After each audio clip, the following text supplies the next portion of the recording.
But while we're trying to explore the sky, we've missed something that was there the whole time. 3, 2, 1, booster ignition, and liftoff. The crew of Artemis 2 now bound for the moon.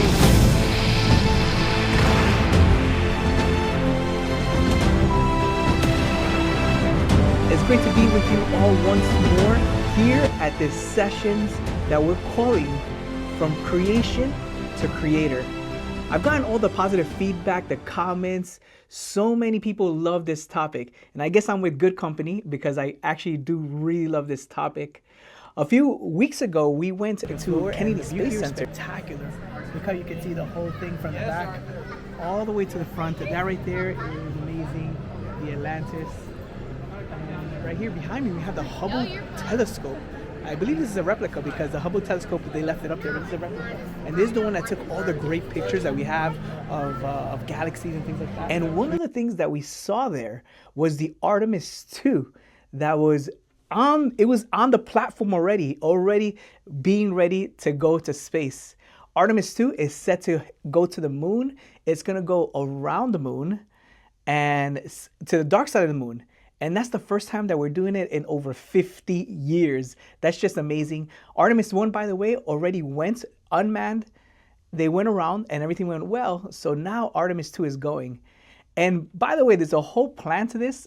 There's going to be an Artemis 3, and that's going to be set to actually land on the moon. They actually found ice, water on the south end of the moon.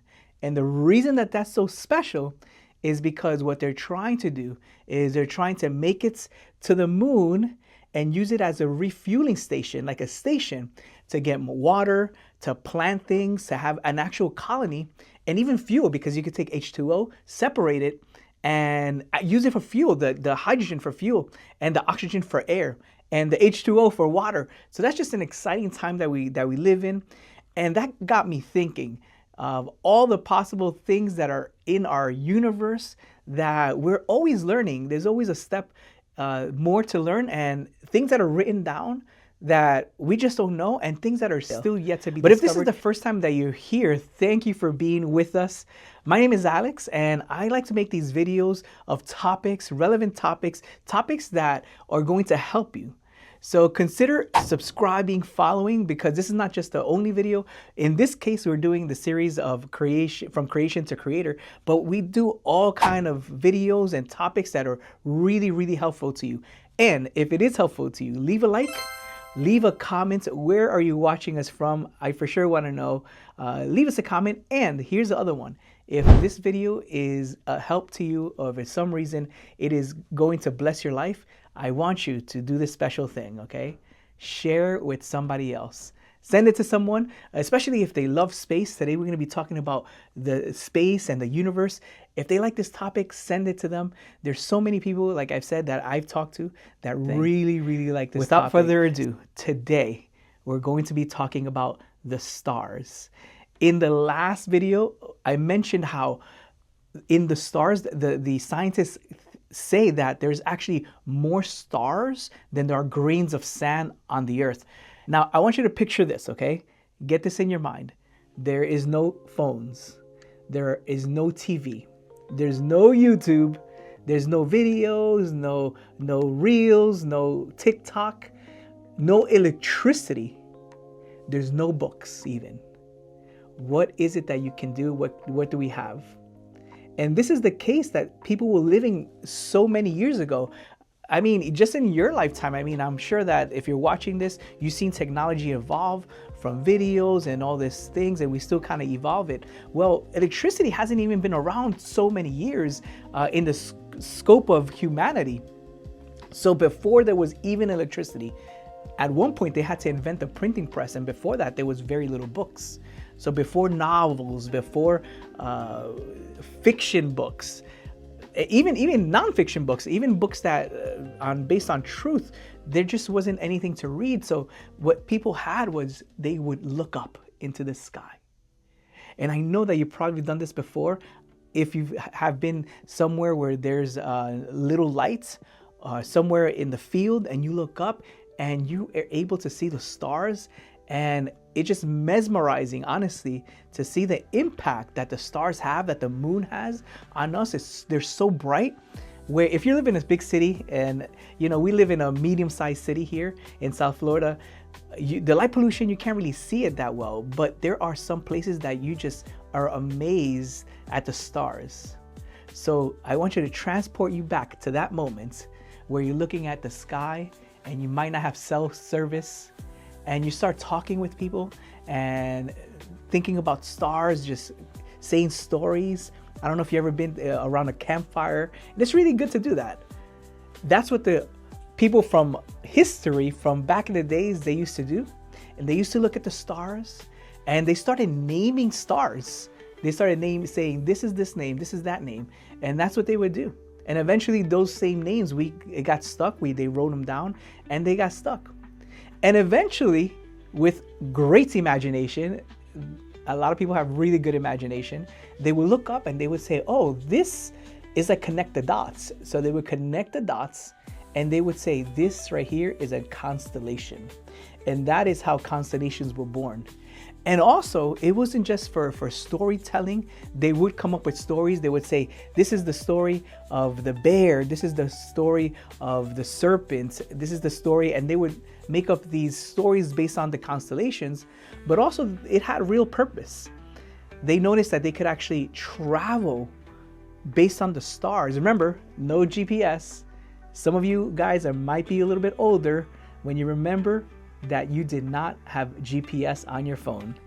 If that is you, leave me a comment. If you remember that, say, I remember when there was no GPS. If you're older, I'm not going to say I'm old, but I do remember when we used to have the maps, the big maps, right? And have them in the car, like huge maps. Now, back in the days, they didn't even have that in history. No printing press, right? So what they would have to do is look up at the stars, and they noticed that if they follow this star a particular path and then they make a turn, they would actually make it to their destination. So the stars have been an integral part of our time, of our history. They also noticed that the time of year and time was based, we could measure time by the sun, by the moon. We noticed that every 28 days, the moon has cycles. So early on, people said we could actually base time on the sun, on the moon, on the planets. They were able to see that. And nowadays, I know you know this, but our Earth rotates this way on its axis. And as it rotates one full turn, that's 24 hours. It takes 24 hours for the Earth to rotate, and that's our day. Same concept, we're going to take the Earth and we're going to rotate, spin or orbit around the sun. And it takes about 365 days for our Earth to rotate around the sun, because every so often there's a leap year. But it takes about 365 days, and that is our year. To go even further, we've noticed that the stars are in a particular place at particular times a year. For many years, there's comets that spin around and come every so often. So we could tell seasons by that. We could tell many years by that.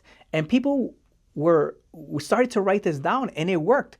There was many civilizations even before us, before that they even had electricity, they figured this out very, very down to the T. I don't know if you remember the Mayans back in 2012. This was like a big deal when they were saying that the Earth was going to end, the world was going to end, is because the Mayans had a really good calendar. They had a perfected calendar. And just to go back in very near history, what happened then is that their calendar ended. But it's not that it ended forever. It's just that a new cycle would begin. Just like, for example, every December 31st, our year ends, and January 1st is a new cycle of a new year. Same thing with the Mayans, and it was in 2012. It was a longer span that it ended, and right after that, a new cycle began. But going back to the Mayans and the Egyptians and even the Babylonians, they would look up at the sky and record all this stuff. And they came up with stories and myths and little things about this, about the serpents, mostly because of high imagination and because they were bored, and that was their entertainment of the day. Going much further, that has transcended, and we've kept a lot of the names actually from back then, just because of tradition and because that's what people have called it. But before we keep on going, I do want to mention something important. Everything we're talking about today is called astronomy. The word astronomy, the definition of that is the study of the stars. We look up at the sky and all the heavenly bodies, everything that's beyond our earth, beyond our atmosphere. We call it astronomy because we're studying the celestial bodies. And this is, it's not even just, it is scientific, but it's just common sense of looking up in the sky, and it's what we have, and we look at it, and we're humans, and we're curious, and we love that. And that's what the astronomy is. Now, I do want to briefly talk about astrology. Not because I believe in it, but because it does exist, and some people do talk about this. What astrology is, specifically, is how the celestial bodies affect you, affect your personality when you're born. This is called pseudoscience. It's under that category because it's called a fake science. Pseudoscience is called a fake science. There is no record, there is no evidence that any of the celestial bodies will affect your personality. There's nothing that affects your personality. Aside from you, what does affect your personality, and I might make a whole other series on this, is how you're grown, like your rearing, your environment, and for sure your DNA. I believe that God actually made us very specific with specific DNA, and he made us in a particular way. And that is what the DNA has, and that's where you get your personality, and also what surrounds you. But not that celestial bodies are going to be how people say it now, what's your sign? If ever somebody asks me that, I'll say the cross. My sign is the cross. And I think that's the proper response to that. Now, we're going to move on, but I did want to point that out because some of the names, and I'll give you an example. For example, Scorpio. It is an actual constellation that's in the sky. The way that the constellations work is that there are a lot of constellations all over. There's a lot of constellations, right? Now, what they did is they took the ones that are only around our Earth, like an equator. Think of an equator around Earth, but an equator around the sun and the Earth. So if you look at that, you see that marker that's going around like this. You're going around like this, you're going around like this. So you could actually start at one location. You could say January, February, March, April, May, June. And that's actually true. You look at the sky and there's particular markers in the sky orbiting around the sun and us, our vision when we see out, not towards the sun, but seeing out into space, we would see those stars, those constellations. And they made 12. And those 12 tell the time of the year the time of year that it is. That all that I said right there is exactly true. And I want to point out, if you think about it, it looks like a clock. It literally looks like a clock. Think of Earth orbiting, the solar system orbiting, the planets orbiting, the Milky Way, and all that spinning. It kind of looks like a clock. If you ever seen the inside of a clock, it looks exactly like the gears of a clock. That is not by happenstance. It's because human beings were always imitating or copying what's in nature. And I want to read to you something powerful here. This is in Genesis 1:14. It's very early in the Bible, but I want to read you something because this is so amazing. It says, "And God said, let there be the lights in the firmament of the heavens to divide the day from the night, and let them be for signs, for seasons, and for days, and for years." So all this was placed in the heavens by God for us to tell the time and the seasons. And this is how the constellations work. I know I might have lost a couple of people here and there, but stay with me because it gets even better. There's more verses in the Bible that you're going to want to hear. But before that, I want to tell you a quick constellations that you might have heard. For example, I mentioned Scorpio before. There is as well of Leo, the lion. Those are in our round about Earth, but there's other ones that aren't. For example, there's one that's called the Big Dipper, and the Big Dipper is part of the bear, and it looks like a Big Dipper, and it's that Big Dipper is part of the bigger constellation that's the bear. Once again, they have stories for all of this. And I might add, I think I said this before, they had big imaginations, because when I see some of these constellations, I don't really see it. Here's how I also see it. I see it as, I don't know if you ever seen those art where it's like in one perspective, it's like garbage or you don't really see what it is. And then they spin it towards you. And then the actual art or a person's face comes up and you could see the person's face. But if you go back on the other direction, you see like nothing, like garbage. And that's like the art in our world. Well, the same thing with the constellations. If you look at it through one perspective, it would look and appear one way. There are some that do appear like what they are. I'll give you another one. There's one called Draco, and that does look, to me, it looks like a snake, and they call it that it's a dragon. Once again, this is going back to stories that people made up. But the stars, those are real. Those are exactly real. I want to share with you one that's really awesome, because I know this is one of the most popular ones, and this is Orion. Orion was said to be a hunter, and if you look at the sky, you actually kind of see him kind of with a bow in one hand, and it does look kind of like a man. But the biggest part about Orion is Orion's belt, and you could see that, and I'm sure that you've seen the three stars together. Those stars, by the way, just another tidbit here, those stars on just Orion's belt are humongous. Just one of them are about 30 more times bigger than our sun. Like, they're huge. They're very far away, but the reason that they're so pronounced is that they're actually super, super big. And the reason I'm bringing Orion up is because not only is it popular, a lot of people know it, and you've probably seen it yourself with the naked eye, but it's also in the Bible. Orion's belt is in the Bible, and I'm going to take you to Job 38:31, and it says like this. It says, "Can you bind the cluster of Pleiades?" This is another constellation of stars. But here's the biggest part.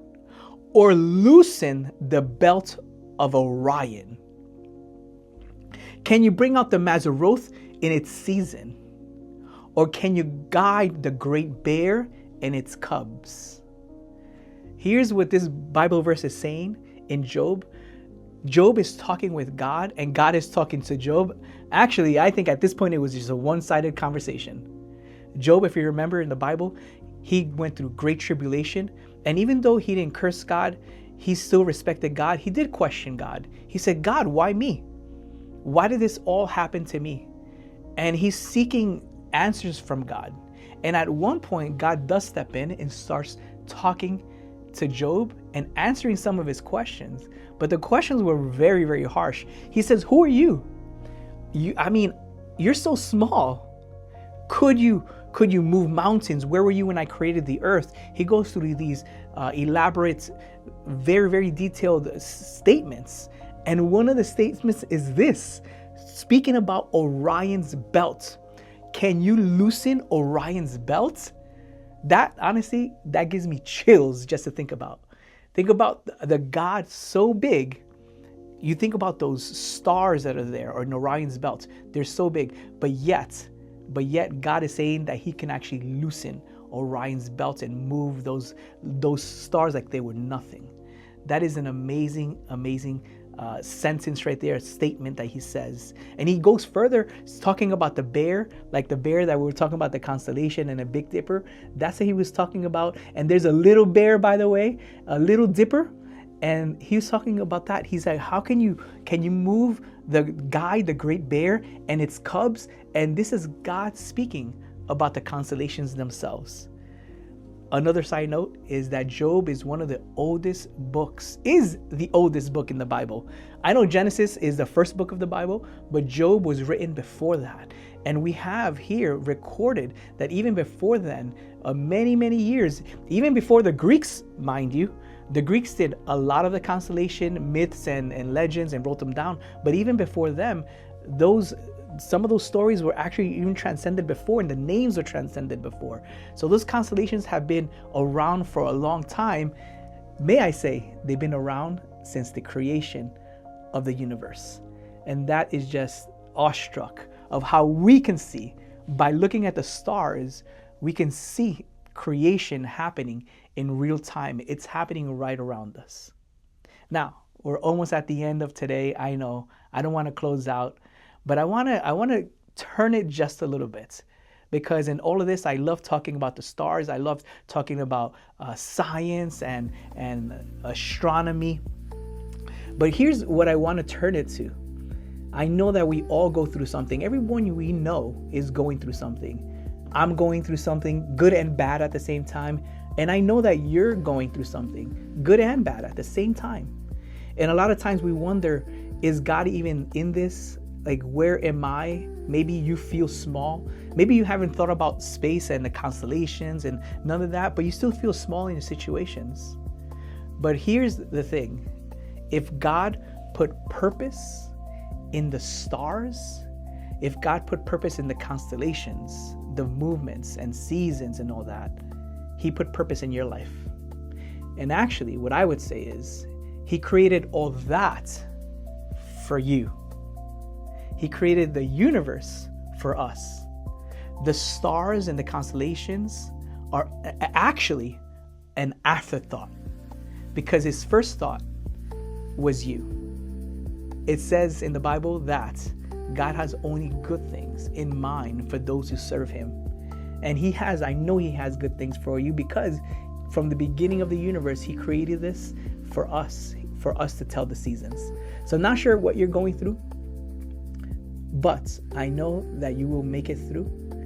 As you look up in the sky, the next time you get a chance, you look up in the sky and you wonder, wow, look at that. Know that God is with you. He's made all of this world for us. That's amazing. I really hope that this helps you out, because even it does help me out as well. Sometimes when you go outside and at nighttime and you're just in awe of nature. Here's the thing. Nature actually speaks loudly about its creator. It says, we have a creator, and it's speaking to you, and it's saying, there is a creator. There's someone so much higher. There's a creator that created us, and nature is saying it to us. It's speaking to us and telling us every day when we see the sun, and every night when we see the moon and all the stars around us. Of course, all nature gets together, in the trees, the birds, the insects, they get together and they speak loudly about their creator. In the next one, we are going to do one last one. We're going to be talking about great things. You're not going to want to miss it. I'm going to be talking about more about light and how it travels and distances. You're not going to want to miss it. We're going to be talking about very, very awesome things. But continue following. And like I said, if you didn't get a chance before, make sure that you like and share this with someone. I'll leave you with one last idea. If God can create all those things perfect, He created the sun exactly in the position that it needs to be. He created the moon exactly where it needs to be. He created everything exactly where it needs to be. Guess what? He created you exactly the way that you need to be. Everything is perfect. We have the free will. This is another big thing. We have the free will to do things. We have the free will to name things. God gave Adam the ability to name the animals. And if you look at around us now, we're still doing that with the stars. We name the stars. We name our pet when we get our pet. We have a lot of power. God has given us a lot of power, because here's a huge thing. We're made in the image of God. All right, everyone. Thank you for being with us today. Join us next time because there's going to be a lot more great things coming from this series. I hope you enjoy it, but I will look forward to see you in the next one as we continue our series called From the Creation to Creation.